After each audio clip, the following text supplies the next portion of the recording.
Muy buenas, soy Santiago González Varas. Vamos a hacer un vídeo breve de Ludwig Feuerbach, las tesis provisionales para la reforma de la filosofía, publicado aquí en Biblioteca de Filosofía, folio. Bueno, para entender este libro, publicado en 1842, hay que situarse en el contexto de Alemania y la filosofía de la época. Un monstruo, un tremendo monstruo como Hegel, pues había creado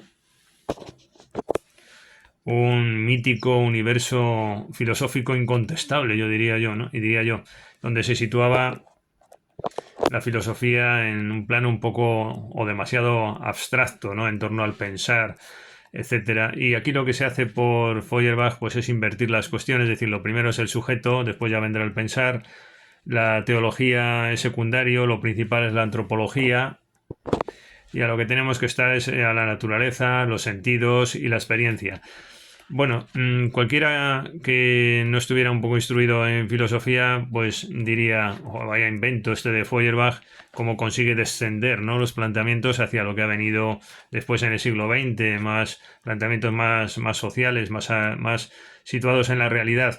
Sin embargo, hay que decir una cosa, ¿no? Hay que decir que Hegel es un filósofo de altura, no fácilmente comprensible, requiere mucho esfuerzo y no podríamos, sin perjuicio del mérito de Feuerbach en el logro que consigue, la historia le da la razón de que se produjo ese descenso, ¿no?, en términos de Ramón Lulio, ¿no?, ese descenso del entendimiento, porque Ramón Lull también acabamos de hacer un vídeo, ¿no?, del ascenso y el descenso del entendimiento. Bueno, pues aquí Feuerbach lo que hace es descender el objeto de atención. Pero lo que quiero decir es que no se puede comparar un filósofo y otro. Esto es como hablar de, bueno, pues del anecdotario de la filosofía en comparación con Hegel, ¿no? Lo digo porque si equiparamos ideas y planteamientos, pues podríamos decir Hegel por un lado, Feuerbach por otro. Bueno, esto es un cuento infantil. De hecho, parece un panfleto. No tiene ningún mérito filosófico ni nada. Es verdad que lo que dice quizás en un panfleto pueda ser más impactante que lo que dice un filósofo en construcciones de 1000 folios. Aparte, esta obra es muy breve, son 119 páginas. Bueno, voy a leer un poquito del texto para hacernos idea. Dice aquí Feuerbach: lo real en su realidad y totalidad, el objeto Gegenstand de la nueva filosofía, únicamente es objeto también para un ser real y completo.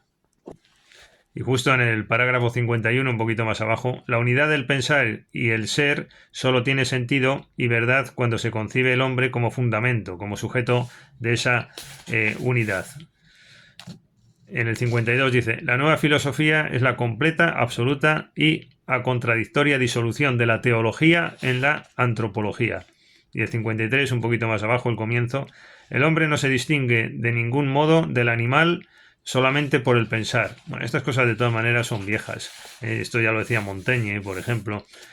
En el 55, arte, religión y filosofía o ciencia no son más que fenómenos o revelaciones de la verdadera esencia humana. Aquí está muy claro, ¿verdad?